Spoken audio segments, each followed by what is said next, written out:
Family star? Interaction. నేను నాకు చిరంజీవి గారు అంటే ఒక రకమైన ప్రేమ. ఓ స్టార్లా కాదు, ఒక ఒక ఫాదర్లీ ప్రేమ ఉంటుంది చిరంజీవి గారి తరపున. మా నాన్నతో కూర్చొని నేను చాలా మాట్లాడుకుంటా, చాలా క్వశ్చన్లు అడుగుతా. చిరంజీవి గారిని 2-3 సార్లు కలిశాను. నా సినిమాలను సపోర్ట్ చేయడానికి, నన్ను సపోర్ట్ చేయడానికి ఎన్నోసార్లు వచ్చారు. కాకపోతే మాట్లాడే టైం కుదరదు. సో ఈరోజు నేను చైర్లు పెట్టమన్నా మీ తరపున, నా తరపున కొన్ని మా నాన్నని ఎట్లా అడుగుతానో క్వశ్చన్స్, నాకు చిరంజీవి గారి గురించి, తన జర్నీ గురించి, మనందరికీ నాకు యూజ్ అయ్యేటివి, మీకు యూజ్ అయ్యేటివి ఏమైనా వస్తాయేమో, అలాంటి క్వశ్చన్స్ నేను అడగాలనుకున్నా. కాకపోతే మాకు ఇటు వినిపించడం కొంచెం ఒక రకంగా ఉంది. మీకు వినిపిస్తుందా క్లియర్గా? మీకు వినిపిస్తుంది కదా? చూద్దాం. మీకు వినిపిస్తుంది? ఏమొస్తుంది? ఓ సూపర్గా వినిపిస్తుందా? చాలా సూపర్. అయితే ఫస్ట్ చిరంజీవి గారు మీ అందరితో మాట్లాడే ముందు లాస్ట్కి మాట్లాడిపిద్దాం చిరంజీవి గారిని.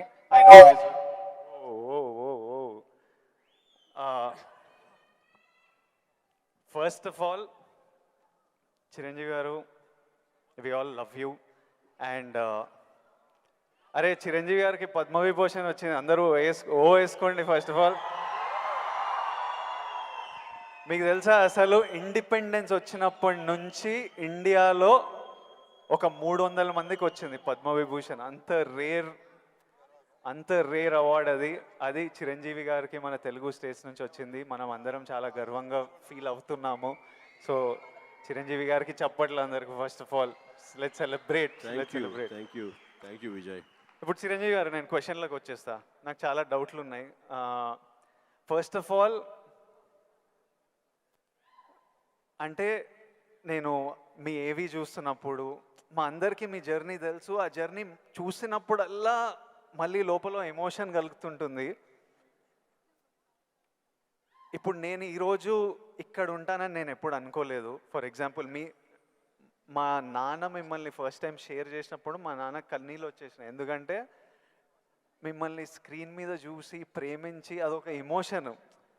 ఎస్పెషలీ ఆ టైమ్స్లో అదొక విపరీతమైన ఎమోషన్. అలాంటిది మా కొడుకు వల్ల నేను చిరంజీవి గారితో స్టేజ్ మీద ఉన్నా, నన్ను కౌగిలించుకుంటున్నారు అన్నది, ఇంటికి వచ్చిన తర్వాత కూర్చొని మాట్లాడుకునే ఎన్నో రోజుల, మొన్నటి వరకు కూడా మాట్లాడుకునే ఇన్సిడెంట్ అది. అంత స్ట్రాంగ్ ఎమోషన్.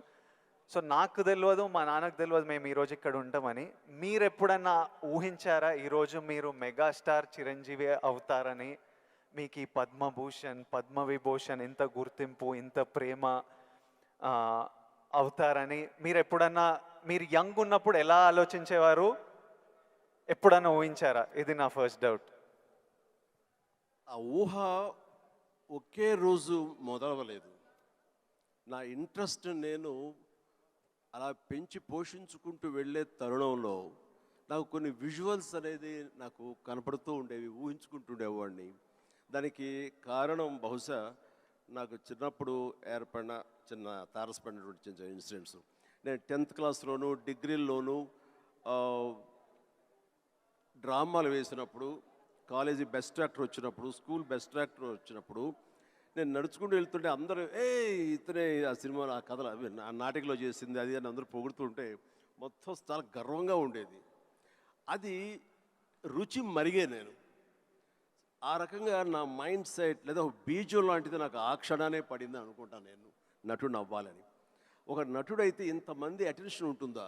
మన కాలేజీ ఫస్ట్ వచ్చినా సరే ఇంతమంది మన ఇంకా చూడరే, అలాంటిది నటుడు అయితే సెలబ్రిటీ అయితే ఇంత ఇదిగా ఉంటుందా అన్నది అక్కడి నుంచి దాన్ని నర్చర్ చేసుకుంటూ పెంచి పోషించుకుంటూ అలా వచ్చిన అవకాశాలను సద్వినియోగం చేసుకుంటూ ఆల్వేస్ నా దృష్టి ఏంటంటే నేను ఎదురు నడుచుకుంటూ వెళ్తుంటే కొన్ని 100 మంది 1000 మంది నన్ను చూస్తారు, చూడాలి అంటూ అలా day after day, year after year పెరుగుతూ వచ్చినమాట వాస్తవం. సినిమాల్లోనే రాణించాలి, సినిమాల్లోనే ఉండాలి అంటూ నా ఇష్టదైవమైన ఆ ఆంజనేయ స్వామిని నేను స్మరించుకుంటూ, ఆయనతో సంభాషించుకుంటూ, ఆయనతో బేరసారాలు ఆడుతూ, నువ్వు నన్ను ఆ పొజిషన్ తీసుకెళ్తే నేను నీ కోసం ఈ త్యాగాలు చేస్తాను, నీ కోసం ఇంత క్రమశిక్షణతో ఉంటాను, నన్ను ఆ పొజిషన్ తీసుకువెళ్ళు అంటూ నిరంతరం ఆయనతో ఇంటరాక్ట్ అవుతూనే వచ్చేవాడిని. దేవుడు అనేవాడు ఉన్నాడా లేడా అనే దాని గురించి కానీ దేవుని నమ్మకం అనేది పక్కన పెడితే దేవుడు అనేది నథింగ్ బట్ ఈ ప్రకృతి. దేవుడు is nothing but our inner consciousness, అంతరాత్మగా నువ్వు ఏదైతే ఫీడ్ చేస్తావో, ఏదైతే సో చేసుకుంటూ నర్చర్ చేస్తూ నీళ్లు పోసుకుంటూ పెంచి పోషించుకుంటావో, one day you have to attain that, you have to reach that goal. అదే ఈరోజు జరిగింది. ఇప్పుడు మీరు కాబట్టి నీకు షార్ట్ ఆన్సర్ ఎస్, ఊహించారు, ఈ పొజిషన్ రావాలని ఊహించారు, అందుకే వచ్చారు.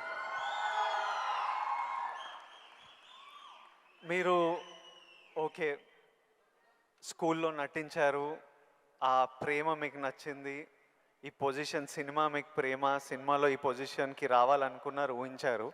కానీ ఫస్ట్ టైం ఆ డెసిషన్ మీరు తీసుకొని మీ అమ్మా నాన్న వాళ్ళతోనూ చెప్పింటారు కదా, ఇప్పుడు ఊరు నుంచి సిటీకి రావాలి, నా కెరియర్ ఇదనుకుంటున్నాను అన్నప్పుడు మీ ఫ్యామిలీ వాళ్ళు ఎలా రియాక్ట్ అయ్యారు దానికి? నా అదృష్టం కొద్దీ మా నాన్నగారికి కూడా చిన్న సినిమా పిచ్చి ఉంది. అందుకని ఆయన అందులో రాణించలేకపోయారు.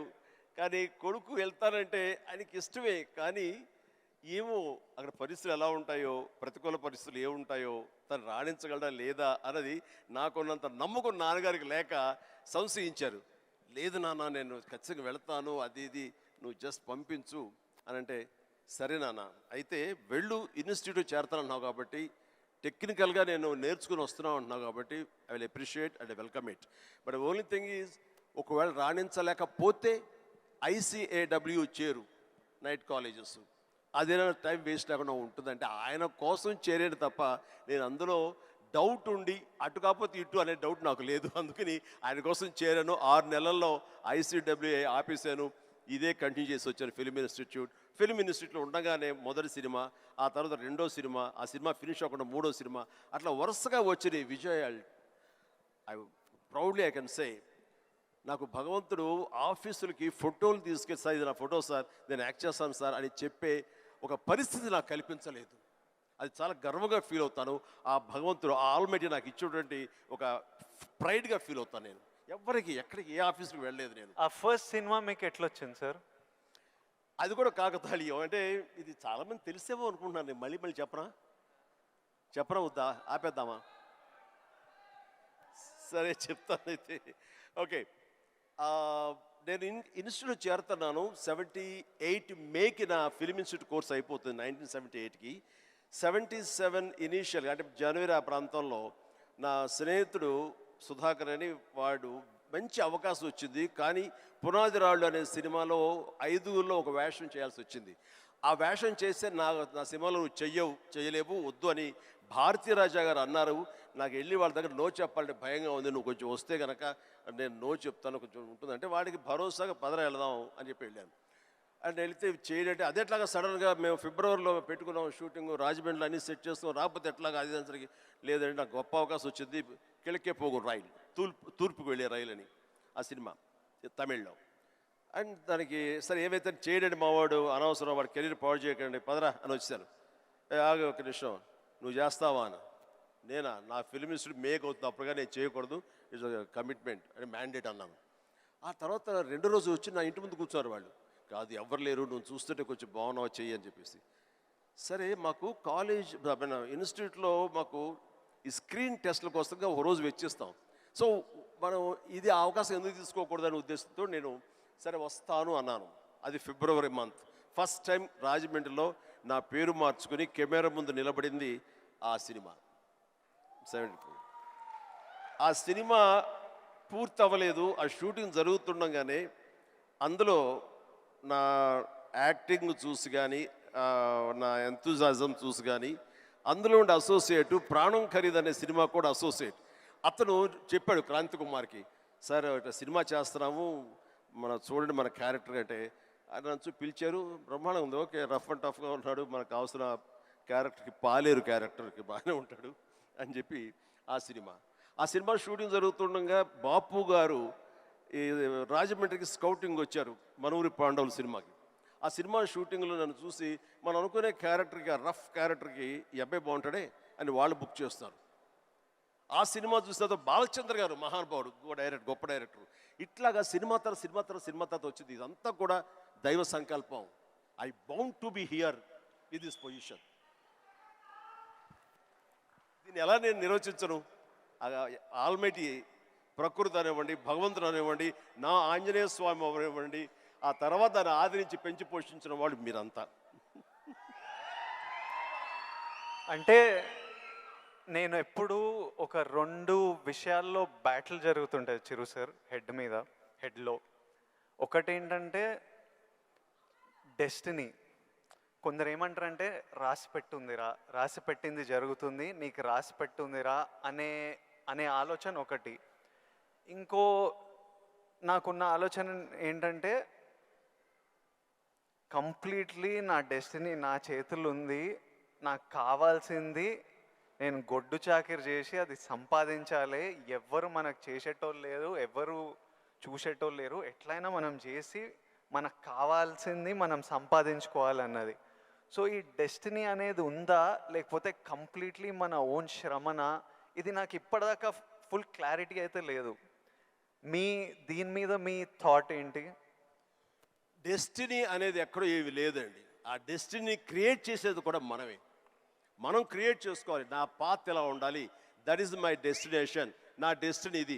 దాన్ని అచీవ్ అవ్వాలంటే నేనే చేయాలి, అది రీచ్ అవ్వాలంటే నేనే కష్టపడాలి, అక్కడ రీచ్ అవ్వాలంటే నేనే పరిగెత్తాలి, నేనే నడవాలి, నేనే కష్టపడాలి అని మనం అనుకుంటుండగా మన పాత్ మనమే లేచి చేసుకుంటూ ముందుకు వెళ్ళాలి తప్ప ఎవరు రెడీమేడ్గా ఉండి జన్మల ముందు ఇలా రాసి పెట్టి ఉంటుందంటే ట్రాష్. నేను నమ్మను. మనం సాధించుకోవాలి. మన భవిష్యత్తుకి మనమే ఇంజనీర్స్, మన భవిష్యత్తుకి మనమే నిర్మాతలం. ఎస్, మనమే ఆ డెస్టినేషన్ అన్నది, ఆ డెస్టినీ అనేది మనమే ఏర్పాటు చేసుకోవాలి. మనం ఏర్పాటు చేసుకుంటేనే అక్కడ ఉంది అది. ఇంకోటి, ఇప్పుడు ఈరోజు నేను ఇక్కడ ఉన్నాను, 10 ఇయర్స్లో నేను ఎక్కడ ఉంటానో నాకు తెలియదు. అలాగే మీకు తెలుసు, మీకు విజువల్స్. నాకు కూడా నేను 20-25 ఉన్నప్పుడు నాకు కొన్ని విజువల్స్ కనిపించేటివి. ఇట్లా నేను నిలబడ్డ జనాలు, అరుపులు, ప్రేమ, సినిమా ఇట్లా నాకు కనిపిస్తుంటుంది. మీకు కూడా మీరు చెప్తున్నప్పుడు అది నేను కనెక్ట్ అయ్యా. అది ఆ విజువల్స్ కనిపించినా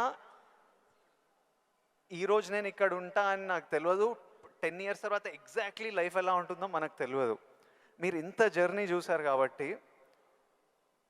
మీకు ఆ విజువల్స్ కనిపించాయి, ఈరోజు ఇక్కడ ఉన్నారు. కానీ మధ్యలో స్ట్రెస్ తీసుకున్న రోజులు ఉండింటాయి, డౌట్ పడ్డ రోజులు ఉండింటాయి. ఇట్లాంటివి మీకు ఏం జరిగింది, దాన్ని ఎలా డీల్ చేశారు, మాకేమన్నా అడ్వైస్? ఎందుకంటే వీళ్ళందరికీ కూడా 5 ఇయర్స్లో ఎక్కడుంటారు, 10 ఇయర్స్లో ఎంత పెద్దగా అవుతారు, ఏం ప్రాబ్లమ్స్ వస్తాయో మనకు ఎవరికి తెలియదు. మన శ్రమ మనం చేయాలి 100%. బట్ ఇమోషనలీ, మెంటలీ, సైకలాజికలీ ఎలా ఉండాలో I think there is no better than this man and his journey. ఎవరి లైఫ్ కేక్ వాక్ కాదండి. అండ్ దేనికి కూడా షార్ట్ కట్స్ లేవండి. చాలా హర్డిల్స్ ఉంటాయి, తర్వాత ఎగుడు దిగుళ్ళు ఉంటాయి, ఎత్తు పల్లాలు ఉంటాయి, జయాపజయాలు ఉంటాయి, ఎగ్జైట్మెంట్లు ఉంటాయి, డిప్రెషన్లు ఉంటాయి. ఇవన్నీ కూడా తట్టుకుని వచ్చిన వాడిని, అవన్నీ నాకు జరిగినాయి. ఒకే ఒక ఎగ్జాంపుల్గా చెప్పాలంటే, నా మైండ్ సెట్ ఎలా ఉండిందంటే, ఒక ఉదాహరణకి చెప్పేస్తాను. న్యాయం కావాలనే సినిమా, శారద గారు ఆఫ్టర్ లాంగ్ గ్యాప్ రీఎంట్రీ, ఆవిడ ఒక డిఫెన్స్ లాయర్, నా తరపున కొంగర జగ్గయ్య గారు ఒక డిఫెన్స్ లాయర్, రాధిక ఒక దాంట్లో ఉంది, క్రాంతి కుమార్ గారు పైన క్రేన్లో ఉండి ఆయన కొంచెం ఆపరేట్ చేస్తారు, though is a producer. And 300-400 మంది, ఇప్పుడు ఇక్కడ ఎంతమంది ఉన్నారు ఈ హాల్లో అంతమంది జూనియర్ ఆర్టిస్ట్ తోటి ఉంది. అది లాస్ట్ వర్డిక్ట్ ఆ న్యాయం కావాలి సినిమాకి. సో అందరూ రెడీగా ఉన్నారు, నేను బయట ఉన్నాను. అసిస్టెంట్ డైరెక్టర్ వచ్చి పిలిచిన తర్వాత గబగ వచ్చేస్తే నా బోన్లో నేను నుంచున్నాను. అందరూ ముందు ఆయన, ఏంటంటే మేము కూడా పిలవాలా, వచ్చి ఇక్కడ పడి ఉండారా మీరు, ఏంటంట అప్పుడే సూపర్ స్టార్ అనుకుంటున్నారు మీరేమన్నా, ఉండండి ఇది పెద్ద పెద్ద యాక్టర్లు లేరా, జగ్గయ్య గారు, శారద గారు అనేసరికి ఒక్కసారి గుండె పిండేసెట్ అయింది విజయ్. ఇందులో నా తప్పే ఉంది, బయటే ఉన్నాను, ఫ్లోర్ బయట వాళ్ళు పిలిచారు, వచ్చాను, కూర్చున్నాను, ఎదురు తప్పేంటి, ఎందుకు అలా అరుస్తాడు, పైగా క్రెయిన్ పైన ఉండేసరికి ఆయన అరుపులు అందరికీ వినపడుతున్నాయి. అలాగనే కామ్ అయిపోయాను. ఆ రోజు మధ్యాహ్నం భోజనం చేయబుద్ధి కాలేదు. సాయంత్రం ఇంటికి వెళ్ళిపోయిన తర్వాత నా ల్యాండ్ ఫోన్ వచ్చింది. నేనే క్రాంతి కుమార్ని మాట్లాడుతున్నాను. చెప్పండి సార్. ఏం లేదు, శారద జ్ఞాపక శక్తి లేకో ఏవో తెలియదు, ఫిలిం తినేస్తుంది. అప్పట్లో కోట 400 లేదా 500 అడుగులు మాత్రమే ఇచ్చేవాళ్ళు రోజుకి. ఆయన స్ట్రెస్లో ఆయన ఉన్నాడు, ఆయన కోపాన్ని దాన్ని నా మీద చూపించుకున్నాడు. బట్ అది కాదు నన్ను ఎంత నిర్వీర్యం చేస్తుంది, ఎంత డిప్రెస్ చేస్తుంది, ఇంతమంది ముందు నేను ఎంత అవమానానికి గురవుతాను అనుకున్నాను. కానీ ఆయన అన్న మాటలు, అవమానం అన్నీ పక్కన పెట్టి ఒక్క మాట మాత్రం నా మైండ్లో ఉండిపోయింది. అప్పుడు మీరు సూపర్ స్టార్ అనుకుంటున్నారా అని. ఎస్, అవి చూపిస్తా. ఆ ఒక్క ముక్క మాత్రం నా మైండ్లో, నా మదిలో ఉండిపోయింది. కసి పెరిగింది. ఈ అవమానాన్ని, దాన్ని ఆయన మీద రెవెంజ్ తీర్చుకునే కంటే కూడాను దాన్ని నేను ఎదుగుదలకు నా స్టెప్స్గా నేను వాడుకున్నాను. ఇది వాస్తవం విజయ్. ఇలాంటివి చాలా జరిగినాయి. నా అవమానాలను కూడా నాకు అనుకూలంగా మార్చుకున్నాను. అందుకని నా ఎవరి మీద ద్వేషం లేదు. ఎవరు ఏమన్నా సరే, ఏ అవాకులు పేలినా సరే ఇలా కూర్చొని నవ్వుకుంటూ ఉంటాను. సార్, ఎందుకంటే ఎంత హార్డ్వేర్ వచ్చాడు నాకు మాత్రమే తెలుసు. అంత హార్డ్వేర్ వచ్చాడు నాకు ఇవన్నీ తట్టుకో నా దాకా రాదు. That's it. ఇప్పుడు మీరు కూర్చొని మీ రీల్ పడుతుంటే ఇంద్రాలో మీరు చూసింటారు, చూడాలనిలో మిమ్మల్ని మీరు చూసినప్పుడు మీకు ఏమనిపిస్తుంటుంది సార్? ఇప్పుడు ఇంద్రాలో షోరీల్లో మీరు చేసిన, ఇప్పుడు 25 years నుంచి లాస్ట్ 25-30 yearsలో మీ సినిమాలన్నీ డిఫరెంట్ ఏజ్ గ్రూప్లో మీ మెంటాలిటీ డిఫరెంట్గా ఉండింటుంది. అప్పుడు మీ ఇమోషన్స్, మీ స్ట్రగుల్స్ డిఫరెంట్గా ఉండింటాయి. మీ టెన్షన్లు ఏదో సినిమాకి, ఇప్పుడు నాకు ఈరోజు ఫ్యామిలీ స్టార్ రిలీజ్ అవుతుంది. నా షోరీలు ఎప్పుడైనా వేసినప్పుడు నాకు ఎవడే సుబ్రహ్మణ్యంది పడుతుంటే ఆర్ పెళ్లి చూపులది పడుతుంటే నాకు సడన్గా ఆ రోజు నేను ఎంత భయపడుతున్నా నాకు గుర్తొస్తుంటుంది. అంత భయపడాల్సిన అవసరం లేకుండానే అని ఇప్పుడు అనిపిస్తుంది. కానీ ఆ రోజు ఎవరైనా వచ్చి చూస్తారా సినిమా, మన ఫ్యూచర్ ఏంటి, ఆ ఫస్ట్ సినిమాలు ఉంటాయి కదా. కొన్ని సినిమాలు చూసినప్పుడు అర్జున్ రెడ్డి అప్పుడు చూసినప్పుడు అప్పుడు ఎంత ర్యాష్గా ఉండేవాడిని, యంగ్ ఉండేవాడిని, మన జుట్టు వేరేలా ఉంటుంది, మన బాడీ వేరేలా ఉంటుంది, మన ఫీచర్స్ వేరేలా ఉంటాయి. మనని చూసుకున్నప్పుడే ఒకలాగా విచిత్రంగా అనిపిస్తుంటుంది, ఇమోషన్స్ వస్తుంటాయి. అలాంటిది మీరు ఇవన్నీ iconic films, for example Indra అయితే మేమంతా అసలు mad about Indra. Most of your films మీకేమనిపిస్తుంటుంది మీరు చూసినప్పుడు? నాకు పెద్ద తేడా ఏం లేదు. ఇప్పుడు మ్యూజిక్ వేసి వేడం బిట్ ఏమంటే వేస్తాను. ఇప్పుడు అప్పట్లో అలా వేశారు, ఇప్పుడు చూస్తుంటే ఇప్పట్లో అప్పట్లో ఆ రెండు నాకు ఇష్టం లేని పదాలు. ఎందుకంటే అప్పట్లో అన్నావంటే ఇప్పట్లో నువ్వేమి లేనట్టే అని నాకు అస్సలు అస్సలు కాదు. ఇప్పుడు ఇంకెక్కడో ఉన్నారు. అప్పట్లో కదా అని అనుకోను నేను ఇప్పుడేంటి, ఇప్పుడేం డెలివరీ చేయగలను, ఇప్పుడేం ఇవ్వగలను అనేది నా ఆలోచన. అలాగే ఉంటుంది. ఇప్పుడు మీరు అన్నట్లు ఇందాక షోరీలు చూస్తుంటే వైనా వేస్తాను ఇప్పుడు కావాలంటే అనిపిస్తుంటుంది. దానికి కావాల్సిన అంటే ఫిజికల్గా అప్పుడంత యాక్టివ్గా ఉంటామా లేదా అనే దాని మీద మనది మభ్య పెట్టుకోకూడదు. కానీ బట్ మిగతా ఎనర్జీ కానీ, జోష్ కానీ, అదే హుషారు, అదే రక్తం, అదే తీరు అంటే మాత్రం ఏం తేడా లేదు. అదే కానీ ఒకటి మీరు అన్నట్లుగా నేను అర్జున్ రెడ్డిలో చూస్తుంటే ఆ రోజు నా కాన్ఫిడెన్స్, నేను నా హెయిర్ స్టైల్, నా పొగరు, ఇవన్నీ చూస్తుంటే అవన్నీ మీ పెట్టుబడులు. అది మీ క్యారెక్టరైజేషన్. నా ఉద్దేశం, నా సలహా ఏంటంటే ఎప్పుడు వాటిని వదులుకోకండి.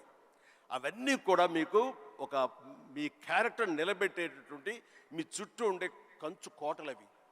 దాని నుంచి ఎప్పుడు షార్ట్ అవడం కానీ దాన్ని అలా ఉండదు. ఎప్పుడు అదే పొగరుతో ఉండండి, అదే యాటిట్యూడ్తో ఉండండి.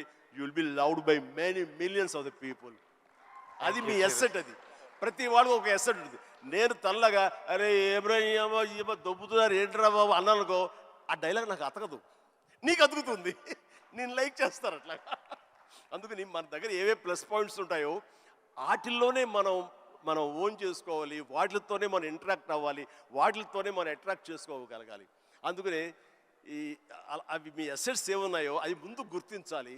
ఏ ఏ క్వాలిటీస్ అయితే ప్రజలు, ప్రేక్షకులు, ముఖ్యంగా మీ అమ్మాయిలు లైక్ చేస్తున్నారో దాన్ని మాత్రం వదులుకోవద్దు అంటారు. వదులుకోవద్దు.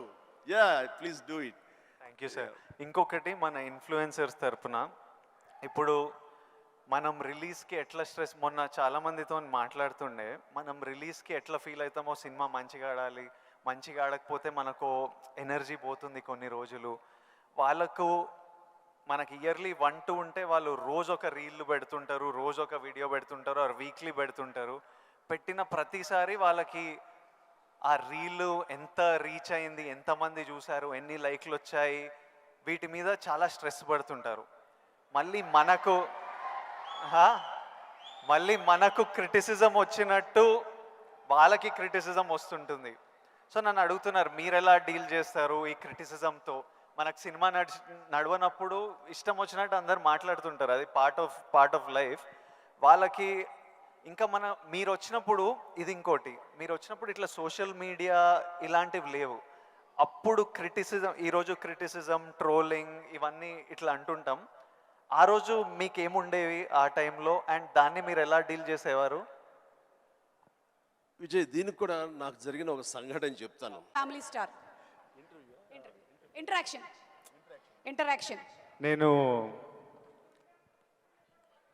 నాకు చిరంజీవి గారు అంటే ఒక రకమైన ప్రేమ. ఓ స్టార్లా కాదు, ఒక ఫాదర్లీ ప్రేమ ఉంటుంది చిరంజీవి గారి తరపున. మా నాన్నతో కూర్చొని నేను చాలా మాట్లాడుకుంటా, చాలా క్వశ్చన్లు అడుగుతా. చిరంజీవి గారిని 2-3 సార్లు కలిశాను. నా సినిమాలను నన్ను సపోర్ట్ చేయడానికి ఎన్నోసార్లు వచ్చారు. కాకపోతే మాట్లాడే టైం కుదరదు. సో ఈరోజు నేను చైర్లు పెట్టమన్నా, మీ తరపున, నా తరపున కొన్ని మా నాన్నని ఎట్లా అడుగుతానో క్వశ్చన్స్, నాకు చిరంజీవి గారి గురించి, తన జర్నీ గురించి, మనందరికీ, నాకు యూజ్ అయ్యేటివి, మీకు యూజ్ అయ్యేటివి ఏమైనా వస్తాయేమో, అలాంటి క్వశ్చన్స్ నేను అడగాలనుకున్నా. కాకపోతే మాకు ఇటు వినిపించడం కొంచెం ఒక రకంగా ఉంది. మీకు వినిపిస్తుందా క్లియర్గా? మీకు వినిపిస్తుంది కదా? చూద్దాం. మీకు వినిపిస్తా? ఏమొస్తుంది? ఓ, సూపర్గా వినిపిస్తుందా? చాలా సూపర్. అయితే ఫస్ట్ చిరంజీవి గారు మీ అందరితో మాట్లాడే ముందు లాస్ట్కి మాట్లాడిపిద్దాం చిరంజీవి గారిని.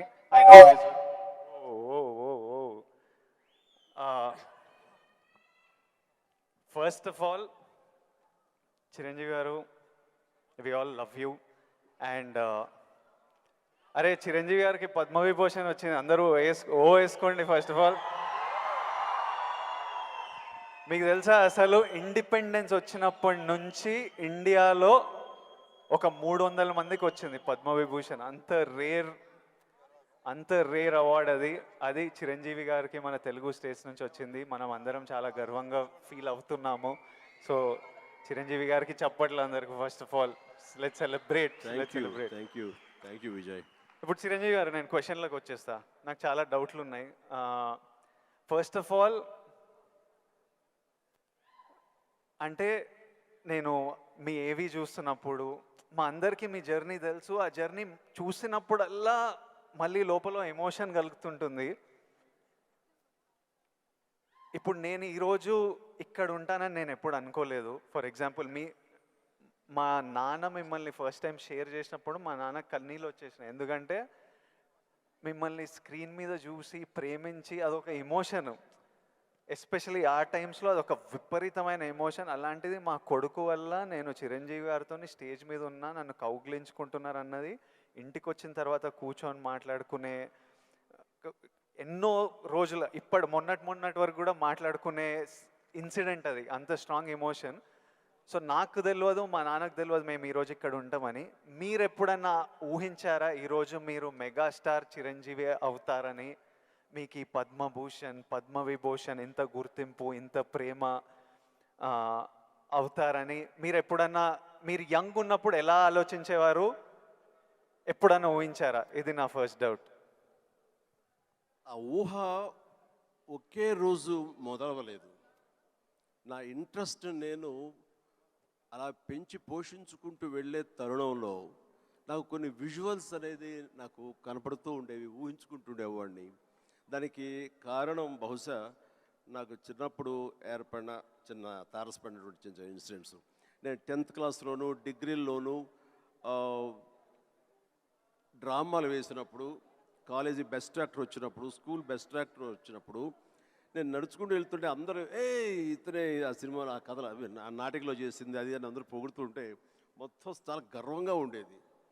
అది రుచి మరిగే నేను ఆ రకంగా నా మైండ్ సెట్ లేదా ఒక బీజం లాంటిది నాకు ఆ క్షణానే పడింది అనుకుంటాను నేను నటుడు అవ్వాలని. ఒక నటుడైతే ఇంతమంది అటెన్షన్ ఉంటుందా? మన కాలేజీ ఫస్ట్ వచ్చినా సరే ఇంతమంది మన ఇంకా చూడరే, అలాంటిది నటుడు అయితే సెలబ్రిటీ అయితే ఇంత ఇదిగా ఉంటుందా అన్నది అక్కడి నుంచి దాన్ని నర్చర్ చేసుకుంటూ పెంచి పోషించుకుంటూ అలా అలా వచ్చిన అవకాశాలను సద్వినియోగం చేసుకుంటూ ఆల్వేస్ నా దృష్టి ఏంటంటే నేను ఏదో నడుచుకుంటూ వెళ్తుంటే కొన్ని వందల మంది వేల మంది నన్ను చూస్తారు, చూడాలి అంటూ అలా అలా అలా day after day, year after year పెరుగుతూ వచ్చినమాట వాస్తవం. సినిమాల్లోనే రాణించాలి, సినిమాల్లోనే ఉండాలి అంటూ నా ఇష్టదైవమైన ఆ ఆంజనేయ స్వామిని నేను స్మరించుకుంటూ, ఆయనతో సంభాషించుకుంటూ, ఆయనతోటి బేరసారాలు ఆడుతూ, నువ్వు నన్ను ఆ పొజిషన్ తీసుకెళ్తే నేను నీ కోసం ఈ త్యాగాలు చేస్తాను, నీ కోసం ఇంత క్రమశిక్షణతో ఉంటాను, నన్ను ఆ పొజిషన్ తీసుకువెళ్ళు అంటూ నిరంతరం ఆయనతో ఇంటరాక్ట్ అవుతూనే వచ్చేవాడిని. దేవుడు అనేవాడు ఉన్నాడా లేడా అనే దాని గురించి కానీ, దేవుని నమ్మకం అనేది పక్కన పెడితే, దేవుడు అనేది నథింగ్ బట్ ఈ ప్రకృతి. దేవుడు is nothing but our inner consciousness, అంతరాత్మ. అంతరాత్మకు నువ్వు ఏదైతే ఫీడ్ చేస్తావో, ఏదైతే సో చేసుకుంటూ నర్చర్ చేస్తూ నీళ్లు పోసుకుంటూ పెంచి పోషించుకుంటావో, one day you have to attain that, you have to reach that goal. అదే ఈరోజు జరిగింది. ఇప్పుడు మీరు కాబట్టి నీకు షార్ట్ ఆన్సర్ ఎస్, ఊహించాను ఈ పొజిషన్ రావాలని ఊహించాను, అందుకే వచ్చాను. మీరు ఓకే స్కూల్లో నటించారు, ఆ ప్రేమ మీకు నచ్చింది, ఈ పొజిషన్ సినిమా మీకు ప్రేమ, సినిమాలో ఈ పొజిషన్కి రావాలనుకున్నారు, ఊహించారు. కానీ ఫస్ట్ టైం ఆ డెసిషన్ మీరు తీసుకొని మీ అమ్మా నాన్న వాళ్ళతోనూ చెప్పింటారు కదా, ఇప్పుడు ఊరు నుంచి సిటీకి రావాలి, నా కెరియర్ ఇదనుకుంటున్నాను అన్నప్పుడు మీ ఫ్యామిలీ వాళ్ళు ఎలా రియాక్ట్ అయ్యారు దానికి?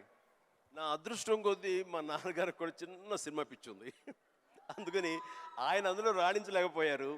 కానీ కొడుకు వెళ్తానంటే ఆయనకి ఇష్టమే, కానీ ఏమో అక్కడ పరిస్థితులు ఎలా ఉంటాయో, ప్రతికూల పరిస్థితులు ఏముంటాయో, తను రాణించగలడా లేదా అన్నది నాకున్నంత నమ్మకం నాన్నగారికి లేక సంశయించారు. లేదు నాన్న నేను ఖచ్చితంగా వెళ్తాను, అది ఇది నువ్వు జస్ట్ పంపించు అని అంటే, సరే నాన్న అయితే వెళ్ళు, ఇన్స్టిట్యూట్ చేరతానన్నావు కాబట్టి, టెక్నికల్గా నేను నేర్చుకుని వస్తున్నావు అంటున్నావు కాబట్టి I will appreciate and welcome it. But only thing is, ఒకవేళ రాణించలేకపోతే ICAW చేరు, నైట్ కాలేజెస్, అదేనా టైం వేస్ట్ లేకుండా ఉంటుందంటే ఆయన కోసం చేరేది తప్ప నేను అందులో డౌట్ ఉండి అటు కాకపోతే ఇటు అనే డౌట్ నాకు లేదు. అందుకని ఆయన కోసం చేరాను. 6 నెలల్లో ICAW ఆపేశాను, ఇదే కంటిన్యూ చేసి వచ్చాను. ఫిల్మ్ ఇన్స్టిట్యూట్లో ఉండగానే మొదటి సినిమా, ఆ తర్వాత రెండో సినిమా, ఆ సినిమా ఫినిష్ అవ్వకుండా మూడో సినిమా, అట్లా వరుసగా వచ్చిన విజయాలు. ఐ కెన్ సే నాకు భగవంతుడు ఆఫీసులకి ఫోటోలు తీసుకెళ్ళి, సార్ ఇది నా ఫోటో సార్, నేను యాక్ట్ చేస్తాను సార్ అని చెప్పే ఒక పరిస్థితి నాకు కల్పించలేదు. అది చాలా గర్వంగా ఫీల్ అవుతాను. ఆ భగవంతుడు, ఆ ఆల్మైటీ నాకు ఇచ్చేటువంటి ఒక ప్రైడ్గా ఫీల్ అవుతాను. నేను ఎవరికి ఎక్కడికి ఏ ఆఫీస్కి వెళ్ళలేదు నేను. ఆ ఫస్ట్ సినిమా మీకు ఎట్లా వచ్చింది సార్? అది కూడా కాకతాళీయం. అంటే ఇది చాలామంది తెలిసేమో అనుకుంటున్నాను. నేను మళ్ళీ చెప్పనా వద్దా, ఆపేద్దామా? సరే చెప్తాను అయితే. ఓకే, నేను ఇన్స్టిట్యూట్ చేరుతున్నాను 78 మేకి నా ఫిల్మ్ ఇన్స్టిట్యూట్ కోర్స్ అయిపోతుంది. 1978కి 77 ఇనీషియల్గా అంటే జనవరి ఆ ప్రాంతంలో నా స్నేహితుడు సుధాకర్ అని వాడు మంచి అవకాశం వచ్చింది. కానీ పునాది రాళ్ళు అనే సినిమాలో 5గురిలో ఒక వేషం చేయాల్సి వచ్చింది. ఆ వేషం చేస్తే నా సినిమాలో నువ్వు చేయలేవు, వద్దు అని భారతీ రాజా గారు అన్నారు. నాకు వెళ్ళి వాళ్ళ దగ్గర నో చెప్పాలంటే భయంగా ఉంది, నువ్వు కొంచెం వస్తే కనుక నేను నో చెప్తాను, కొంచెం ఉంటుందంటే వాడికి భరోసాగా పదర వెళదాం అని చెప్పి వెళ్ళాను. అండ్ వెళితే చేయడంటే అదే ఎట్లాగా సడన్గా మేము ఫిబ్రవరిలో పెట్టుకున్నాం షూటింగ్, రాజమండ్రిలో అన్నీ సెట్ చేస్తాం, రాకపోతే ఎట్లాగా అది సరికి లేదంటే నాకు గొప్ప అవకాశం వచ్చింది, కిళకే పోగు రైలు, తూర్పుకు వెళ్ళే రైలు అని ఆ సినిమా తమిళ్లో. అండ్ దానికి సరే ఏమైతే చేయడండి మావాడు, అనవసరం వాడు కెరీర్ పాడు చేయకండి పదరా అని వచ్చాను. ఆగి ఒక నిమిషం, నువ్వు చేస్తావా అని. నేనా, నా ఫిల్మ్ ఇన్స్టిట్యూట్ మేక్ అవుతుంది, అప్పుడుగా నేను చేయకూడదు, ఇట్స్ కమిట్మెంట్ అని మ్యాండేట్ అన్నాను. ఆ తర్వాత 2 రోజులు వచ్చి నా ఇంటి ముందు కూర్చున్నారు వాళ్ళు. కాదు ఎవ్వరు లేరు, నువ్వు చూస్తుంటే కొంచెం బాగున్నావు చెయ్యి అని చెప్పేసి. సరే మాకు కాలేజ్ ఇన్స్టిట్యూట్లో మాకు ఈ స్క్రీన్ టెస్ట్ల కోసంగా ఒక రోజు వెచ్చిస్తాం. సో మనం ఇది అవకాశం ఎందుకు తీసుకోకూడదనే ఉద్దేశంతో నేను సరే వస్తాను అన్నాను. అది ఫిబ్రవరి మంత్. ఫస్ట్ టైం రాజమండ్రిలో నా పేరు మార్చుకుని కెమెరా ముందు నిలబడింది ఆ సినిమా 74. ఆ సినిమా పూర్తి అవ్వలేదు, ఆ షూటింగ్ జరుగుతుండగానే అందులో నా యాక్టింగ్ చూసి కానీ నా ఎంతూజాజం చూసి కానీ అందులో ఉండే అసోసియేటు ప్రాణం ఖరీదు అనే సినిమా కూడా అసోసియేట్ అతను చెప్పాడు క్రాంతి కుమార్కి, సార్ ఇట్లా సినిమా చేస్తున్నాము, చూడండి మన క్యారెక్టర్ అంటే. ఆయన నన్ను పిలిచారు, బ్రహ్మాండం ఉంది, ఓకే రఫ్ అండ్ టఫ్గా ఉన్నాడు, మనకు అవసరం క్యారెక్టర్కి, పాలేరు క్యారెక్టర్కి బాగానే ఉంటాడు అని చెప్పి ఆ సినిమా షూటింగ్ జరుగుతుండగా బాపు గారు ఈ రాజమండ్రికి స్కౌటింగ్ వచ్చారు మనూరి పాండవుల సినిమాకి. ఆ సినిమా షూటింగ్లో నన్ను చూసి మనం అనుకునే క్యారెక్టర్కి, ఆ రఫ్ క్యారెక్టర్కి ఈ అబ్బాయి బాగుంటాడే అని వాళ్ళు బుక్ చేస్తారు. ఆ సినిమా చూస్తే బాలచంద్ర గారు మహానుభావుడు, గొప్ప డైరెక్టర్. ఇట్లాగా సినిమా తర్వాత వచ్చింది. ఇదంతా కూడా దైవ సంకల్పం. I bound to be here with this position. దీన్ని ఎలా నేను నిర్వచించను? ఆల్మైటీ ప్రకృతి అనివ్వండి, భగవంతుడు అనివ్వండి, నా ఆంజనేయ స్వామి అవనివ్వండి, ఆ తర్వాత దాన్ని ఆదరించి పెంచి పోషించిన వాళ్ళు మీరంతా. అంటే నేను ఎప్పుడు ఒక 2 విషయాల్లో బ్యాటిల్ జరుగుతుంటాయి చిరు సార్ హెడ్లో. ఒకటి ఏంటంటే డెస్టినీ. కొందరు ఏమంటారంటే రాసి పెట్టింది జరుగుతుంది, నీకు రాసి పెట్టుందిరా అనే ఆలోచన ఒకటి. ఇంకో నాకున్న ఆలోచన ఏంటంటే కంప్లీట్లీ నా డెస్టినీ నా చేతులు ఉంది, నాకు కావాల్సింది నేను గొడ్డు చాకిరి చేసి అది సంపాదించాలి. ఎవ్వరు మనకు చేసేటోళ్ళు లేరు, ఎవ్వరు చూసేటోళ్ళు లేరు. ఎట్లయినా మనం చేసి మనకు కావాల్సింది మనం సంపాదించుకోవాలన్నది. సో ఈ డెస్టినీ అనేది ఉందా, లేకపోతే కంప్లీట్లీ మన ఓన్ శ్రమన, ఇది నాకు ఇప్పటిదాకా ఫుల్ క్లారిటీ అయితే లేదు. దీని మీద మీ థాట్ ఏంటి? డెస్టినీ అనేది ఎక్కడో ఏవి లేదండి. ఆ డెస్టినీ క్రియేట్ చేసేది కూడా మనం క్రియేట్ చేసుకోవాలి. నా పాత్ ఎలా ఉండాలి, దట్ ఈస్ మై డెస్టినేషన్, నా డెస్టినీ ఇది. దాన్ని అచీవ్ అవ్వాలంటే నేనే చేయాలి, అది రీచ్ అవ్వాలంటే నేనే కష్టపడాలి, అక్కడ రీచ్ అవ్వాలంటే నేనే పరిగెత్తాలి, నేనే నడవాలి, నేనే కష్టపడాలి అని మనం అనుకుంటుండగా మన పాత్ మనమే లేచి చేసుకుంటూ ముందుకు వెళ్ళాలి తప్ప ఎవరు రెడీమేడ్గా ఉండి జన్మల ముందు ఇలా రాసి పెట్టి ఉంటుందనే ట్రాష్ నేను నమ్మను. మనం సాధించుకోవాలి. మన భవిష్యత్తుకి మనమే ఇంజనీర్స్, మన భవిష్యత్తుకి మనమే నిర్మాతలం. ఎస్, మనమే ఆ డెస్టినేషన్ అన్నది, ఆ డెస్టినీ అనేది మనమే ఏర్పాటు చేసుకోవాలి. మనం ఏర్పాటు చేసుకుంటేనే అక్కడ ఉంది అది. ఇంకోటి, ఇప్పుడు ఈరోజు నేను ఇక్కడ ఉన్నాను, 10 yearsలో నేను ఎక్కడ ఉంటానో నాకు తెలియదు. అలాగే మీకు తెలుసు, మీకు విజువల్స్, నాకు కూడా నేను 20-25 ఉన్నప్పుడు నాకు కొన్ని విజువల్స్ కనిపించేటివి. ఇట్లా నేను నిలబడ్డా, జనాలు, అరుపులు, ప్రేమ, సినిమా ఇట్లా నాకు కనిపిస్తుంటుంది. మీకు కూడా మీరు చెప్తున్నప్పుడు అది నేను కనెక్ట్ అయ్యా. అది ఆ విజువల్స్ కనిపించినా ఈరోజు నేను ఇక్కడ ఉంటా అని నాకు తెలియదు. 10 years తర్వాత ఎగ్జాక్ట్లీ లైఫ్ ఎలా ఉంటుందో మనకు తెలియదు. మీరు ఇంత జర్నీ చూసారు కాబట్టి మీకు ఆ విజువల్స్ కనిపించాయి, ఈరోజు ఇక్కడ ఉన్నారు. కానీ మధ్యలో స్ట్రెస్ తీసుకున్న రోజులు ఉండింటాయి, డౌట్ పడ్డ రోజులు ఉండింటాయి. ఇట్లాంటివి మీకు ఏం జరిగింది, దాన్ని ఎలా డీల్ చేశారు, మాకేమన్నా అడ్వైస్? ఎందుకంటే వీళ్ళందరికీ కూడా 5 yearsలో ఎక్కడుంటారు, 10 yearsలో ఎంత పెద్దగా అవుతారు, ఏం ప్రాబ్లమ్స్ వస్తాయో మనకు ఎవరికి తెలియదు. మన శ్రమ మనం చేయాలి 100%. బట్ ఇమోషనలీ, మెంటలీ, సైకలాజికలీ ఎలా ఉండాలో I think there is no better than this man and his journey. ఎవరి లైఫ్ కేక్ వాక్ కాదండి. అండ్ ఏది కూడా దేనికి కూడా షార్ట్ కట్స్ లేవండి. చాలా హర్డిల్స్ ఉంటాయి, తర్వాత ఎగుడు దిగుళ్ళు ఉంటాయి, ఎత్తు పల్లాలు ఉంటాయి, జయాపజయాలు ఉంటాయి, ఎగ్జైట్మెంట్లు ఉంటాయి, డిప్రెషన్లు ఉంటాయి. ఇవన్నీ కూడా తట్టుకుని వచ్చిన వాడిని, అవన్నీ నాకు జరిగినాయి. ఒకే ఒక ఎగ్జాంపుల్గా చెప్పాలంటే నా మైండ్ సెట్ ఎలా ఉండిందంటే, ఒక ఉదాహరణకి చెప్పేస్తాను. న్యాయం కావాలనే సినిమా, శారద గారు ఆఫ్టర్ లాంగ్ గ్యాప్ రీఎంట్రీ, ఆవిడ ఒక డిఫెన్స్ లాయర్, నా తరపున కొంగర జగ్గయ్య గారు ఒక డిఫెన్స్ లాయర్, రాధిక ఒక దాంట్లో ఉంది, క్రాంతి కుమార్ గారు పైన క్రేన్లో ఉండి ఆయన కొంచెం ఆపరేట్ చేస్తారు, though is a producer. And 300-400 మంది, ఇప్పుడు ఇక్కడ ఎంతమంది ఉన్నారు ఈ హాల్లో అంతమంది జూనియర్ ఆర్టిస్ట్ తోటి ఉంది.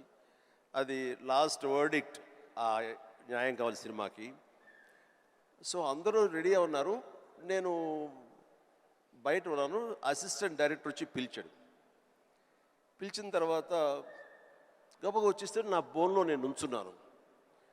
అందరూ ముందు ఆయన, ఏంటంటే మేము కూడా పిలవాలా, వచ్చి కూడా పడి ఉండారా మీరు, ఏంటంట అప్పుడే సూపర్ స్టార్ అనుకుంటున్నారు మీరేమన్నా, ఉండండి ఇది పెద్ద పెద్ద యాక్టర్లు లేరా, జగ్గయ్య గారు శారద గారు అనేసరికి ఒక్కసారి గుండె పిండేసెట్ అయింది విజయ్. ఇందులో నా తప్పే ఉంది, బయటే ఉన్నాను, ఫ్లోర్ బయట, వాళ్ళు పిలిచారు, వచ్చాను, కూర్చున్నాను, ఎదురు తప్పేంటి, ఎందుకు అలా అరుస్తాడు, పైగా క్రెయిన్ పైన ఉండేసరికి ఆయన అరుపులు అందరికీ వినపడుతున్నాయి. అలాగే కామ్ అయిపోయాను. ఆ రోజు మధ్యాహ్నం భోజనం చేయబుద్ధి కాలేదు. సాయంత్రం ఇంటికి వెళ్ళిపోయిన తర్వాత నా ల్యాండ్ ఫోన్ వచ్చింది.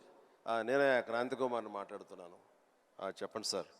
ఏం లేదు, శారద జ్ఞాపక శక్తి లేకో ఏమో తెలియదు, ఫిల్మ్ తినేస్తుంది. అప్పట్లో కోట 400 లేదా 500 అడుగులు మాత్రమే ఇచ్చేవాళ్ళు రోజుకి.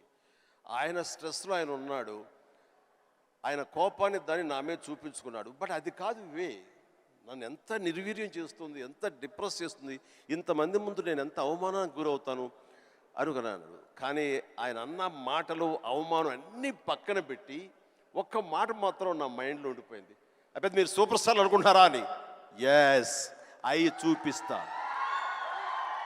ఆ ఒక్క ముక్క మాత్రం నా మైండ్లో, నా మదిలో ఉండిపోయింది. కసి పెరిగింది. ఈ అవమానాన్ని, దాన్ని ఆయన మీద రెవెంజ్ తీర్చుకునే కంటే కూడాను దాన్ని నేను ఎదుగుదలకు నా స్టెప్స్గా నేను వాడుకున్నాను. ఇది వాస్తవం విజయ్. ఇలాంటివి చాలా జరిగినాయి. నా అవమానాలను కూడా నాకు అనుకూలంగా మార్చుకున్నాను. అందుకని నా ఎవరి మీద ద్వేషం లేదు. ఎవరు ఏమన్నా సరే, ఏ చవాకులు పేలినా సరే ఇలా కూర్చొని నవ్వుకుంటూ ఉంటాను. సార్, ఎందుకంటే ఎంత హార్డ్వేర్ వచ్చాడు నాకు మాత్రమే తెలుసు. అంత హార్డ్వేర్ వచ్చాడు నాకు, ఇవన్నీ తట్టుకోవు, నా దాకా రాదు. That's it.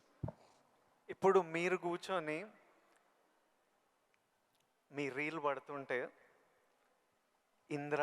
ఇంద్రాలో మీరు చూసింటారు, చూడాలనిలో మిమ్మల్ని మీరు చూసినప్పుడు మీకు ఏమనిపిస్తుంటుంది సార్? ఇప్పుడు ఇంద్రాలో షోరీల్లో మీరు చేసిన, ఇప్పుడు 25 years నుంచి లాస్ట్ 25-30 yearsలో మీ సినిమాలన్నీ డిఫరెంట్ ఏజ్ గ్రూప్లో మీ మెంటాలిటీ డిఫరెంట్గా ఉండింటుంది. అప్పుడు మీ ఇమోషన్స్, మీ స్ట్రగుల్స్ డిఫరెంట్గా ఉండింటాయి. మీ టెన్షన్లు ఏదో సినిమాకి, ఇప్పుడు నాకు ఈరోజు ఫ్యామిలీ స్టార్ రిలీజ్ అవుతుంది, నా షోరీలు ఎప్పుడైనా వేసినప్పుడు నాకు ఎవడే సుబ్రహ్మణ్యంది పడుతుంటే ఆర్ పెళ్లి చూపులది పడుతుంటే నాకు సడన్గా ఆ రోజు నేను ఎంత భయపడుతున్నా నాకు గుర్తొస్తుంటుంది. అంత భయపడాల్సిన అవసరం లేకుండానే అని ఇప్పుడు అనిపిస్తుంది. కానీ ఆ రోజు ఎవరైనా వచ్చి చూస్తారా సినిమా, మన ఫ్యూచర్ ఏంటి, ఆ ఫస్ట్ సినిమాలు ఉంటాయి కదా.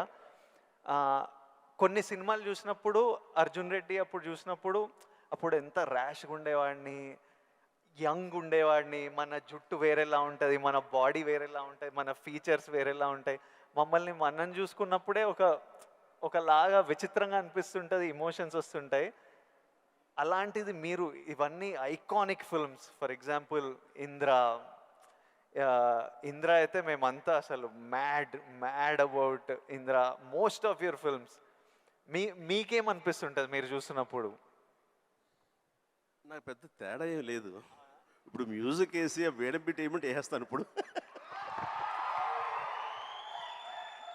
అప్పట్లో అలా వేశారు, ఇప్పుడు చూస్తుంటే ఇప్పట్లో అప్పట్లో ఆ రెండు నాకు ఇష్టం లేని పదాలు. ఎందుకంటే అప్పట్లో అన్నావంటే ఇప్పట్లో నువ్వేమి లేనట్టే అని నాకు strong అస్సలు అట్లా అస్సలు కాదు.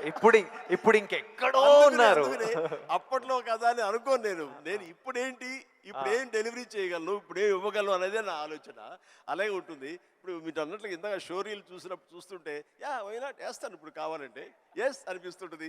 దానికి కావాల్సిన ఉంటుంది అంటే ఫిజికల్గా అప్పుడంత యాక్టివ్గా ఉంటామా లేదా అనే దాని మీద ఎస్ మనది మభ్య పెట్టుకోకూడదు. కానీ బట్ మిగతా ఎనర్జీ కానీ జోష్ కానీ అదే హుషారు అదే రక్తం అదే తీరు అంటే మాత్రం ఏం తేడా లేదు అది ఎప్పుడు. కానీ ఒకటి మీరు అన్నట్లుగా నేను అర్జున్ రెడ్డిలో చూస్తుంటే ఆ రోజు నా కాన్ఫిడెన్స్ నేను నా హెయిర్ స్టైల్ నా పొగరు ఇవన్నీ చూస్తుంటే అవన్నీ మీ పెట్టుబడులు. ఎస్ అది మీ క్యారెక్టరైజేషన్. నా ఉద్దేశం నా సలహా ఏంటంటే ఎప్పుడు వాటిని వదులుకోకండి. అవన్నీ కూడా మీకు ఒక మీ క్యారెక్టర్ నిలబెట్టేటటువంటి మీ చుట్టూ ఉండే కంచు కోటలు అవి. దాని నుంచి ఎప్పుడు షార్ట్ అవడం కానీ దాన్ని అలా ఉండదు. ఎప్పుడు అదే పొగరుతో ఉండండి, అదే యాటిట్యూడ్తో ఉండండి. You will be loved by many millions of the people. అది మీ ఎస్సెట్. అది ప్రతి వాడు ఒక ఎస్సెట్ ఉంటుంది. నేను తల్లగా అరే ఏమో దొబ్బుతున్నారు ఏంట్రా బాబు అన్నానుకో ఆ డైలాగ్ నాకు అతకదు, నీకు అతుకుతుంది, నేను లైక్ చేస్తాను అట్లా. అందుకని మన దగ్గర ఏవే ప్లస్ పాయింట్స్ ఉంటాయో వాటిల్లోనే మనం ఓన్ చేసుకోవాలి, వాటితోనే మనం ఇంటరాక్ట్ అవ్వాలి, వాటితోనే మనం అట్రాక్ట్ చేసుకోగలగాలి. అందుకనే అవి మీ అసెట్స్ ఏమున్నాయో అది ముందు గుర్తించాలి. ఏ క్వాలిటీస్ అయితే ప్రజలు ప్రేక్షకులు ముఖ్యంగా మీ అమ్మాయిలు లైక్ చేస్తున్నారో దాన్ని మాత్రం వదులుకోవద్దు అంటారు. వదులుకోవద్దు. Yeah please do it. Thank you sir. ఇంకొకటి మన ఇన్ఫ్లుయెన్సర్స్ తరపున ఇప్పుడు మనం రిలీజ్కి ఎట్లా స్ట్రెస్ మొన్న చాలామందితో మాట్లాడుతుండే మనం రిలీజ్కి ఎట్లా ఫీల్ అవుతామో సినిమా మంచిగా ఆడాలి, మంచిగా ఆడకపోతే మనకు ఎనర్జీ పోతుంది కొన్ని రోజులు. వాళ్ళకు మనకి ఇయర్లీ 1-2 ఉంటే వాళ్ళు రోజు ఒక రీల్ పెడుతుంటారు, రోజు ఒక వీడియో పెడుతుంటారు, ఆర్ వీక్లీ పెడుతుంటారు.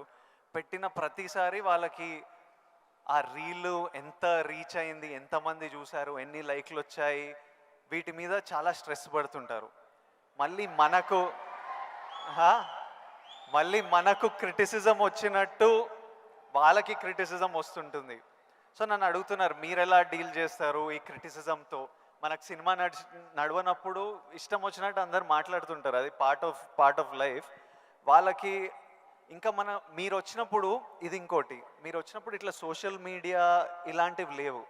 అప్పుడు ఈరోజు క్రిటిసిజం, ట్రోలింగ్ ఇవన్నీ ఇట్లా అంటుంటాం. ఆ రోజు మీకేముండేవి ఆ టైంలో అండ్ దాన్ని మీరు ఎలా డీల్ చేసేవారు? విజయ్, దీనికి కూడా నాకు జరిగిన ఒక సంఘటన చెప్తాను. గ్రోయింగ్ స్టేజ్లో సరిగ్గా మీరు అందరూ వినాలి. గ్రోయింగ్ స్టేజ్లో మనం చాలా వల్నరబుల్గా ఉంటాం, బిక్కుమంటూ ఉంటాం, రాణిస్తామా రాణించమా అనే సమయంలో. ఇలాంటి సమయంలో మనం ఎప్పుడు కూడాను పాజిటివ్ అట్మాస్ఫియర్ ఉన్న చోట మాత్రమే ఉండాలి. అది ఏర్పరచుకోవటం మన చేతుల్లో ఉంది. నేను ఇంకా సినిమాలు స్టార్ట్ అవ్వలేదు. పాండీ బజార్, టీ నగర్, మెడ్రాస్, అక్కడ ఒక ఏరియా ఉంటుంది. అక్కడ చాలామంది సరదాగా ఈవినింగ్ కబుర్లు చెప్పుకోవడానికి వస్తారు. వచ్చినప్పుడు వాళ్ళ దగ్గర నేను సరదాగా వెళ్తే ఒక ఫ్రెండ్ తీసుకెళ్ళాడు, రా సరదా కూర్చొని ఒక టీ తాగి వచ్చేద్దామని. ఏంట్రా మీ ఫ్రెండా, ఎవరు, ఏం పేరు? శివశంకర్ వరప్రసాద్ అండి. ఆహా ఓకే, ఏంటి సినిమాలో వేషాలు వేద్దామనా? అవునండి. అబ్బో ఏ వేషాలు అంటే అవకాశం ఉంటే హీరోగా చేద్దామని. రే ఇట్లారా, వీడు ఎంత అందంగా ఉన్నాడు చూడు, వాడు ఫోక్లోర్ ఫేస్, ఎంత చక్కటి ముక్కు ఎక్కువ, వాడికే దిక్కుద్ది వాడు లేదు, ఈయన హీరో అయిపోతాడట. అరే బాబు మేమంతా అదే పరిస్థితి రా, చాలే అన్నాడు. ఎందుకు హుషారుగా వెళ్ళిన వాడిని తిరిగి ఎంతో నిస్సారంగా డల్ అయిపోయి రూమ్కి వచ్చాను. వచ్చిన వాడిని ఎందుకు వెళ్ళానా అక్కడికి అని, నేను ఏ వ్యక్తిత్వ వికాస్ పుస్తకాలు చదవలేదు, ఏ గురువులు లేరు, ఏ సద్గురువులు లేరు, నాకు ఎవ్వరూ లేరు. ఆ టైంలో నా ఆంజనేయ స్వామి నేను ఇంటరాక్ట్ అవుతాను, చేసుకుంటాను, నా బాధలు ఆయనతో చెప్తాను, ఆయన నాకు సమాధానం చెప్పినట్లుగా నాకు అనిపిస్తుంది, ఆ సూచనలు తీసుకుంటాను, తద్వారా అలాగే నేను వెళుతూ ఉంటాను. నేను ఎవరు వెళ్ళమన్నారు అక్కడికి? వాళ్ళందరూ దిక్కుమాలి అదోలు కదా, ఫ్రస్ట్రేటెడ్ పీపుల్. అక్కడికి వెళ్తే నీకు ఉత్సాహం వచ్చేస్తుంది అనుకుంటావా? మన ఇద్దరం కూర్చున్నాం కదా, మన ఇద్దరు సరదాగా మాట్లాడుకుంటున్నాం కదా, నేను ఎంకరేజ్ చేస్తున్నాను కదా, ఎవడెళ్ళమన్నాడు రా అని. అవును స్వామి తప్పైపోయింది, నేను వెళ్ళకూడదు, చిచ్చి చాలు. ఆ క్షణం నుంచి ఇది I'm talking about 1977 somewhere mid, ఆ రోజు నుంచి మళ్ళీ పాండీ బజార్ వైపు నేను వెళ్ళలేదు. మనం నెగిటివిటీ ఉన్న చోటకు వెళితే, మనం కన్సాలిడేట్ అవుతాం వెళితే కనుక మనం షార్టర్ అయిపోతాం. దీనికి బెస్ట్ ఎగ్జాంపుల్ అందరికీ తెలిసేలాగా చెప్పాలంటే విజయ్, మనం స్లాబ్ వేస్తే ఆ రోజు వర్షం పడకూడదని అందరం కోరుకుంటాం, చాలామంది తెలుసు. వర్షం చుక్క ఒక్కటి పడితే ఆ రోజున మొత్తం స్లాబ్ అంతా మళ్ళీ వేయాల్సి వస్తుంది, మొత్తం నిరుపయోగం అయిపోతుంది. బట్ ఆరిన తర్వాత 2 days అయిన తర్వాత అదే నీరు క్యూరింగ్ కోసంగా మళ్ళీ వాడుకుంటుంటారు. అంటే ఇంట్లోని మహిళలకు తెలియాలంటే పెరుగు తోడు పెడతామండి. ఆ పెరుగు తోడుకున్న సమయంలో ఒక చిన్న నిమ్మకాయో ఇంత ఉప్పు పడింది అనుకోండి, మొత్తం విరిగిపోతుంది. అదే తోడుకున్న తర్వాత అదే ఉప్పు అదే నిమ్మకాయ పిండుకుంటే ఆ రుచే వేరు. నేను అలా అనుకుని నాకున్న ప్రతికూలాలని నా అనుకూలంగా నేను మార్చుకోవడం మూలంగా నాకు ఇంత మానసిక ధైర్యం వచ్చింది.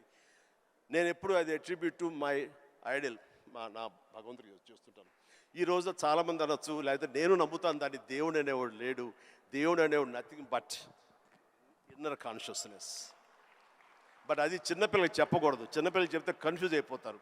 సో భగవంతుడు ఉన్నాడనే నమ్మండి, భగవంతుడి ఇంటరాక్ట్ అవ్వండి. ఇవన్నీ కూడా లేటెస్ట్ స్టేజ్లో ఇవి నాతో నేను సంభాషించుకోవడం తర్వాత తెలుస్తుంది. బట్ ఎస్, దట్ హౌ నన్ను నేను మలుచుకుంటూ ఈ స్టేజ్కి వచ్చాను. ఇప్పుడు ఒక చిన్న కాంప్లికేషన్ సార్, మా జనరేషన్ ఇప్పుడు కొత్తగా మీకు కూడా మనందరికీ ఒక చిన్న కాంప్లికేషన్ ఏంటంటే, అప్పుడు వీళ్ళు ఫ్రస్ట్రేటెడ్ వాళ్ళు పాండీ బజార్లో కూర్చున్నారు, అక్కడ వెళ్ళొద్దు, నెగిటివిటీ నుంచి దూరంగా ఉండాలి, మనం ఎందుకు అక్కడ వెళ్ళాలని దూరంగా ఉండి మీ పని మీద మీరు ఫోకస్ చేశారు. ఇప్పుడు ఇంటర్నెట్ వచ్చేసరికి మనం ఎక్కడ పోవక్కర్లే, మనం పాండీ బజార్ వెళ్ళకపోయినా వాళ్ళు ప్రతి దగ్గర చుట్టుపక్కల అందరికీ ఉంటారు, వాళ్ళ వీడియో వాళ్ళు చేసుకుంటే కింద ఎవడో వచ్చి వేస్తూనే ఉంటారు. ఇప్పుడు దీన్ని ఈ జనరేషన్ ఎట్లా డీల్ చేయాలి? ఇప్పుడు కొత్త రకాల ప్రాబ్లం వస్తున్నాయి ప్రతి ఇయర్. సో దీన్ని మాలాంటి వాళ్ళు, ఈ జనరేషన్ వాళ్ళు ఎలా డీల్ చేయాలో ఎనీ ఇన్పుట్స్? ఆ రోజుల్లో మాకు ఇలాంటి సోషల్ మీడియా ఇది లేక ఏదైనా సరే అంతర్మదనంలోంచి పుట్టుకొచ్చేటువంటి ఆ రిజల్ట్, ఆ నవనీతం అంటామో ఏమంటామో క్రీమ్ అంటామో, అదే మమ్మల్ని ముందు నడిపిస్తుంది. కానీ ఈ రోజున ఎవరికి ఏ డౌట్ వచ్చినా వచ్చినా అబండెంట్ ఇన్ఫర్మేషన్ ఈరోజు మన చేతిలో దొరుకుతుంది. బట్ ఓన్లీ థింగ్ ఈజ్, నువ్వు దాన్ని పాజిటివ్ సైడ్ విష్ చేస్తున్నావా, నెగిటివిటీ సైడ్ విష్ చేస్తున్నావా? నెగిటివ్ సైడ్ అనేది చాలా ఈజీగా అట్రాక్ట్ అయిపోతాం మనం, అది ఎగ్జైట్మెంట్ ఇచ్చేస్తుంటుంది అండ్ ఎక్కడ లేనటువంటి హుషారుని ఇచ్చేస్తుంటుంది. అది అలా కాదు, ఇది హుషారు ఇవ్వకపోవచ్చు, బట్ ఇది జీవితాన్ని ఇస్తుంది. రెండిట్లో ఏది కావాలి నువ్వు కోరుకుంటే రెండింటికి సంబంధించిన ఇన్ఫర్మేషన్ ఫుల్లెస్ట్గా నీ చేతిలో ఉంటుంది. ఎప్పుడు ఏ డౌట్ వచ్చా సరే ఇంకో గురువుని ఎవరిని అడగక్కర్లేదు, జస్ట్ నీ ఫింగర్ టిప్స్లో నీకు ఉంటుంది. దీనికి మార్గం ఏంటి, ఎలా ఉండాలి ఏంటి అని చెప్పే గురువులు ఎంతోమంది ఉన్నారు. అందుకని నేను కూడా ఏం చేస్తుంటే జపనీస్గా వాళ్ళ సేయింగ్స్ కానివ్వండి, ఇలాంటివి కొన్ని ఉంటాయి, అవన్నీ నేను మధ్య మధ్యలో వస్తుంటే వాటిని ప్రిజర్వ్ చేసుకుంటుంటాను, అన్ని కంపెల్ చేసుకుంటూ తీరుగా ఉన్నప్పుడు వాటిని చూస్తూ ఉంటాను. అవి 1-2 సార్లు నేను ఓన్ చూసుకుంటుంటే నా క్యారెక్టర్ అది హెల్ప్ అవుతాయి అనుకుంటాను. అలాగా ఈరోజు నిజంగా బోల్డ్ అంత ఇన్ఫర్మేషన్ ఉంది.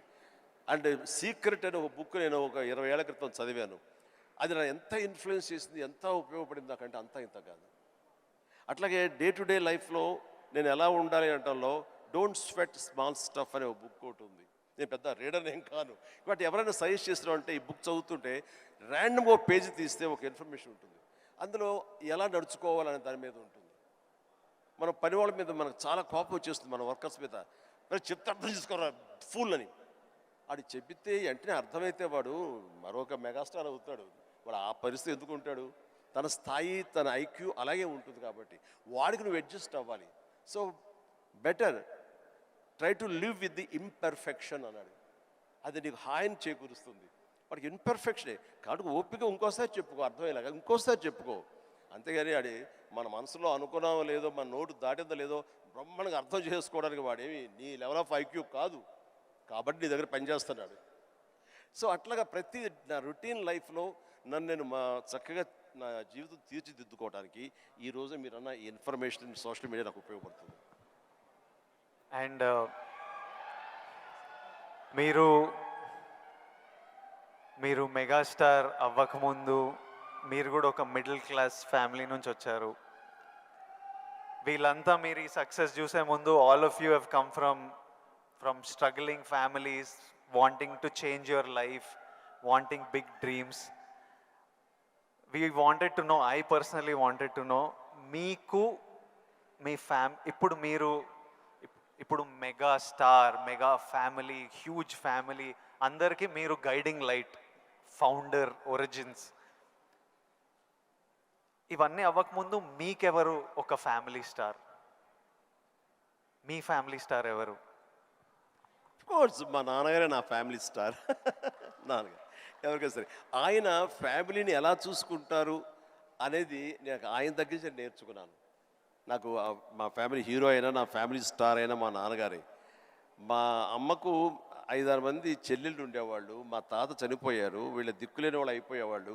మా నాన్నగారికి అరాకొర జీతం అయినా సరే ఆ జీతంలో వాళ్ళ మరదలను కూడా చేరదీసి అందరికీ పెళ్ళిళ్ళు చేసి వాళ్ళందరినీ తన బిడ్డలా చూసుకున్నారు. నాకు అనిపించింది ఫ్యామిలీ వాల్యూస్ కాపాడుకోవడానికి ఒక వ్యక్తి అనేవాడు నిర్ణయించుకుంటే వాళ్ళకి ఎలాంటి ఢోకా లేదు. అందుకనే నేను కూడా ఫ్యామిలీస్కి ఎంత విలువిస్తాను అనేది నేను సురేఖ కలిపి, ఫ్యామిలీ ఎంత ఎదిగినా ఎవరి ఫీల్డ్లో వాళ్ళ ఎంత హైట్స్కి వెళ్ళినా ఒక్కొక్క అకేషన్లో మనందరం కలిసిగా మనం ఉండాలి. ఆ 3-4 డేస్ మనం కలిసి ఉండటం మూలంగా మళ్ళీ ఉండే ఇన్హిబిషన్స్, భేషజాలు, చిన్న అరాకొర ఉండేటువంటి మిస్అండర్స్టాండింగ్స్ ఇవన్నీ కూడా సమసిపోయి మనం ఎంతో మళ్ళీ మన బాండింగ్ చాలా స్ట్రాంగ్గా ఉంటుంది. సో ఇదే విధంగా మనం వెళ్ళొచ్చు అంటాను. మన ఈ మధ్య సంక్రాంతికి అలాగే కలిసాము. దానికి ఎన్ని నెలలు ఎఫర్ట్స్ ఉన్నాయో తర్వాత పక్కన పెట్టి అందరూ సెలబ్రిటీసే కాబట్టి.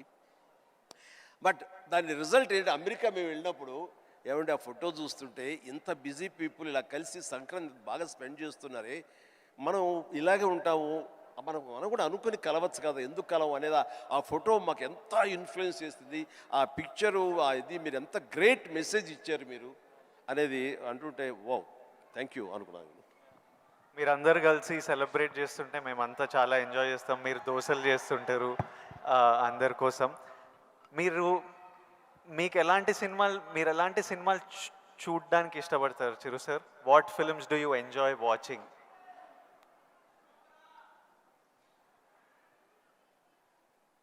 చెప్తే నవ్వుతారు వాళ్ళు, తెలియాలి మా అందరి క్యూరియాసిటీ. ఎందుకంటే మా ఇంట్లో నవ్వుతారు. అది మిక్కీ మౌస్, లార్ల్ అండ్ హార్డీ, ఇలాంటి సినిమాలన్నీ చూస్తుంటాను. అండ్ ఇది ఇలాంటి సినిమాలన్నీ కామెడీ సినిమాలు చూస్తుంటాను. సినిమాలుగా చూస్తే జాకీ చాన్ సినిమాలు చూస్తుంటాను, యాక్షన్ హై ప్యాక్డ్. ఇంకొంచెం బెటర్ సినిమాలు అంటే ఇప్పుడు టాప్ గన్ అని మొన్న వచ్చింది కదా, టామ్ క్రూజ్, ఇలా చూస్తుంటాను. ఏమంటే ఆ లవ్ స్టోరీ ఏమన్నా చూసారా మీరు? ఎంత బాగుంది టైటానిక్ షిప్, మీరు చూడాలంటే వావ్ గ్రేట్ మూవీ ఎస్ అన్నాను, కానీ నేను దాన్ని చూడలేకపోయాను. అంటే ఏదో విషాదం, బాధ అది అన్ని. అందుకనే నేను సినిమాలకు సంబంధించి మాత్రం లైట్ హార్టెడ్ ఫిలిమ్స్ చూస్తాను. అందుకని నాకు మా గ్రాండ్ డాటర్స్తో మాత్రం మంచి మ్యాచ్ అవుతుంటుంది. అందుకని వాళ్ళు ఎంతసేపటికి కోకో మిలన్ ఇలాంటివి కొంచెం చూస్తూ ఉంటారు. నేను కూడా వాళ్ళతో కూర్చొని చూస్తూ ఉంటాను. వాళ్ళు వెళ్ళిపోతారు కానీ ఇంకా అలా చూస్తూనే ఉంటాను. ఏమండి ఆపేయండి వెళ్ళిపోయాడు, అవునా కదా బాగానే ఉందని. అంటే ఆ మిక్కీ మౌస్ వాటిలో ఉండే టైమింగ్ అని అది కానీ ఆ క్రియేటివిటీ చాలా ఇంట్రెస్టింగ్ ఉంటుంది. అలా చూస్తూ ఉంటాం, అందుకనే నవ్వుకుంటారు ఎవరైనా సరే. And one last question sir, మన లైఫ్, ఐ నో పర్సనలీ నా లైఫ్ చాలా మారిపోయింది లాస్ట్ 10 yearsలో. మీ లైఫ్ ఎంతో మారిపోయి ఉంటుంది ఫ్రమ్ మీరు స్టార్ట్ అయినప్పటి నుంచి ఈ రోజుకి. కానీ నాకు ఇంకా నా హెడ్లో ఇంకా ఆ పిల్లోడిని, ఎందుకంటే నేను 25 years వరకు ఒక లైఫ్ చూశాను, ఇప్పుడు 34.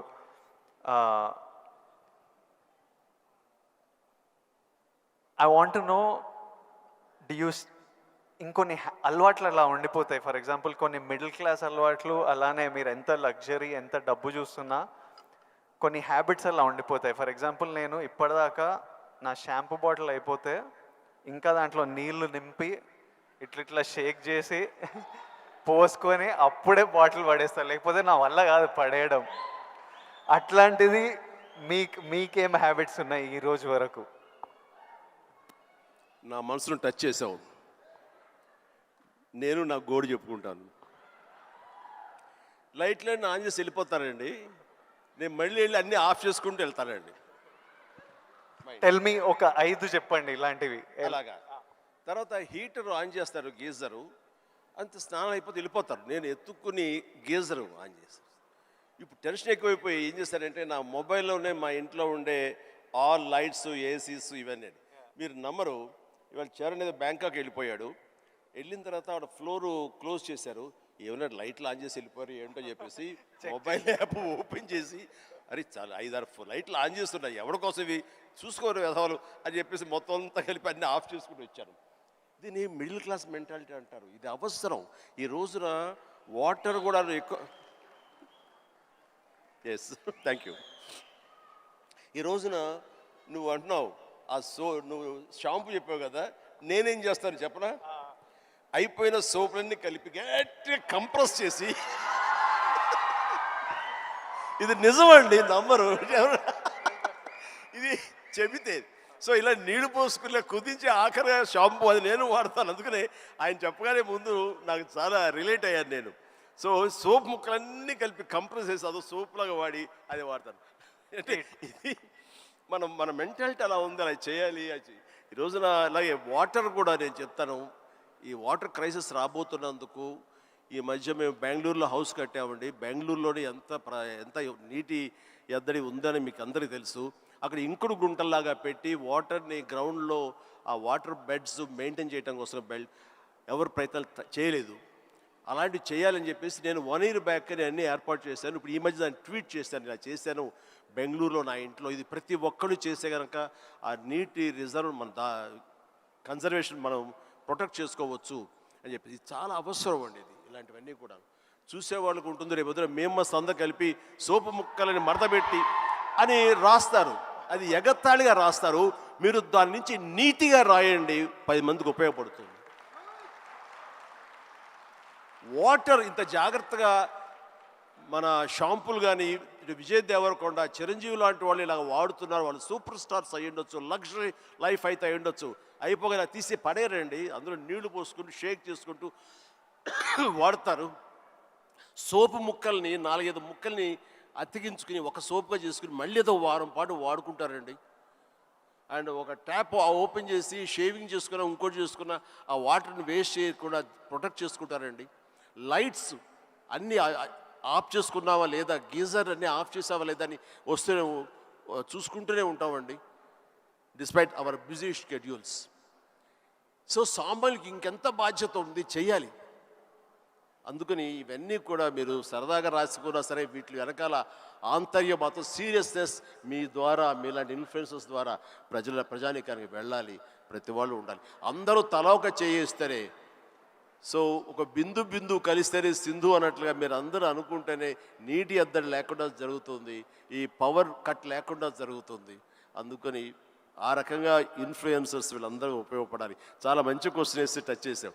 నాకు ఒక్క డౌట్ వస్తుంది విజయ్, రేపు మీ సినిమా రిలీజ్ కదా, ఆ సినిమా గురించి కదా మాలాంటి వాళ్ళు అడిగితే మీరు చక్కగా చెప్తే వాళ్ళకి క్యూరియాసిటీ ఉంటుంది. నా గురించి, నా గతం గురించి ఎందుకు చెప్పు.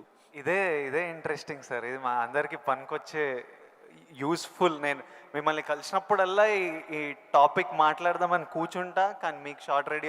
మిమ్మల్ని ఎప్పుడు సెట్స్ మీద కలుస్తా, లేకపోతే ఈ ఫంక్షన్లలో కలుస్తా. ఈరోజు మంచిగా నాకు ఆపర్చునిటీ దొరికింది.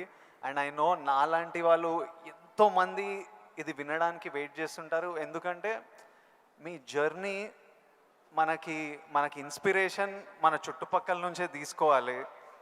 నేను యాక్టర్ అవుదామని నేను ఫిక్స్ అయినా, నేను యాక్టర్ అవుతా, నేను యాక్టర్ కాదు చాలా పెద్ద యాక్టర్ అవుతా అని చెప్పేవాడిని. ఒక్క సినిమా లేదు చేతిలో, కానీ ఇట్లాంటి ముచ్చట చెప్పేవాడిని. కానీ ట్రై చేసినప్పుడు నాకు అర్థమైంది ఇది ఈజీ కాదరా, అసలు ఆఫీసులకే ఎంట్రీ ఇస్తలేరు అన్నప్పుడు. సో నేను రోజు ఇంట్లో ఒక 2-3 years అట్లా ఇంట్లో కూర్చొని ఇంకా కొంచెం లో అయిపోతుంటే డాడీ అప్పుడు మీ గురించి చెప్పేవారు, అరే చిరంజీవి గారు మీ స్టోరీ చెప్పేవారు, మీరు ఎట్లొచ్చారు, ఎట్లా మీ పర్ఫార్మెన్స్తోని, మీ బిహేవియర్తోని, మీ ఇంటెలిజెన్స్తోని మీ జర్నీ గురించి మాట్లాడి and he reminded me that you came from nowhere. And నాకు అరే ఇంకొకరు వచ్చి ఈరోజు అప్పటికి మీరు మెగాస్టార్, అరే ఎవరో ఫ్రమ్ నథింగ్ వచ్చి మెగాస్టార్ అయ్యారంటే మనం ఎందుకు కాలేమో, అవ్వచ్చు కదా అని నేను మీ జర్నీ నుంచి అది తీసుకున్నా. సో ఈరోజు ఈ కాన్వర్జేషన్ నుంచి ఎంతోమంది ఎన్నో డీటెయిల్స్ తీసుకుంటారు, ఎవరికో ఎలానో హెల్ప్ అవుతుంది అన్న నమ్మకం, అందుకే ఈ కాన్వర్జేషన్. అండ్ ఫ్యామిలీ స్టార్ గురించి April 5th వస్తుంది. మిగతా కంటెంట్ అంతా మీరు చూసారు, ఇంకా చెప్పే అవసరం లేదు. ఈరోజు బుకింగ్స్ కూడా ఓపెన్ అయిపోయాయి. ఐ నో దట్ చిరంజీవి గారు చూసిన తర్వాత విపరీతంగా ఎంజాయ్ చేస్తారు. చిరంజీవి గారికి గీతా గోవిందం కూడా చాలా ఇష్టం. గీతా గోవిందం చూసి మా సక్సెస్ మీట్కి వచ్చి ఎంతో ఎంజాయ్ చేశారు కాబట్టి మా సక్సెస్ మీట్కి వచ్చి మాతో సెలబ్రేట్ చేశారు. అండ్ ఐ నో ఇది నెక్స్ట్ లెవెల్ ఆఫ్ గీతా గోవిందం ఉంటుంది కాబట్టి చిరంజీవి గారికి హ్యూమర్ ఇష్టం కాబట్టి. ఇంకోటి చెప్పాలి మీకు, నేను సినిమాలు చేస్తుంటే ఎప్పుడు మా టీం ఒకటి ఉంటుంది, నా ఫ్రెండ్స్, నా మేనేజర్, వాళ్ళు ఎప్పుడు విజయ్ నువ్వు ఎప్పుడు ఇట్లా సీరియస్ సినిమాలు చేస్తావు, ఎప్పుడు ఏదో రియలిస్టిక్గా ఉండాలని, ఇట్లా కాదు, మేము యాజ్ ఫ్యాన్స్ మా హీరో అల్లరి చేస్తుంటే స్క్రీన్ మీద ఎంజాయ్ చేస్తాము అని నేను అర్థం చేసుకోకపోయేవాడిని. ఊరికే మీ ఎగ్జాంపుల్ ఇచ్చేవారు. చిరంజీవి గారు స్క్రీన్ మీద అల్లరి చేసి డ్యాన్స్ చేసి అట్లా మమ్మల్ని ఎంటర్టైన్ చేస్తే మేము ఎంత ఎంజాయ్ చేస్తాము అని నాకు గుర్తు చేసి మీ సినిమాలు రిలీజ్ అయినప్పుడల్లా నాకు పంపిస్తారు. ఈ చూడు, ఇప్పటిదాకా మొన్న వాల్టేర్ వీరయ్య అవి కూడా పంపిస్తూ, చూడు చిరంజీవి గారు ఇట్లా చేస్తే మేము థియేటర్లో ఎంత ఎంజాయ్ చేసామని. ఫైనల్గా అల్లరి చేసిన చిరంజీవి గారు ఈ సినిమాలో, and they are all happy, my team. So hopefully you will enjoy the film too. And finally should we surprise Chiranjeevi garu? Should we do the surprise last? దానికన్నా ఒక్క సెకండ్ ముందు we have a few more activities. Actually మీకు నేను ఉన్నానని గుర్తు చేద్దాం అనుకున్నా. So all the very best. ఎందుకంటే నాకు గీతా గోవిందం, పరశురామ్ అండ్ తన దీంట్లో నాకు చాలా ఇష్టం. అందుకని అండ్ మాకు ఒక్కొక్క సినిమా రిలీజ్ అయ్యే ముందు ఎంత ఉంటుందంటే, ఈ రోజుకి ఇన్ని సినిమాలు రిలీజ్ అవుతుంటే ఫస్ట్ సినిమా రిలీజ్ అవుతుంది అంత కంగారుగా, అంత ఇదిగా ఉంటుంది. సో తన హార్ట్ నేను ఇప్పుడు చూడగలను. అది 100-200 కొట్టుకుంటూ ఉంటుంది సినిమా రేపు రిలీజ్ అయ్యి పెద్ద హిట్ అయింది అనేంతవరకు. సో ప్లీజ్, మన కష్టం వృధా కాదు, డెఫినెట్లీ పెద్ద హిట్ అవుతుంది, డెఫినెట్ బాగుంటుంది. అందులో ఫ్యామిలీ మ్యాన్ అనేసరికి మన యూత్